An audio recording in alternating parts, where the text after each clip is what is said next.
At dahil nga guys, marami akong nakikitang users nito, so naisipan ko ring bumili sa online.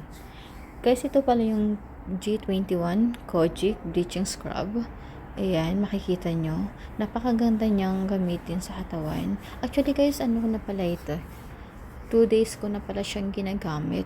Yung first na paggamit ko sa kanya, namiss ako kasi nagbakbak talaga yung yung skin ko, nawala yung mga dead skins ko. Tapos sinasabayan ko siya guys ng Kojisan. Maganda yung combination nilang dalawa. So ayun guys, yan ikot lang siya.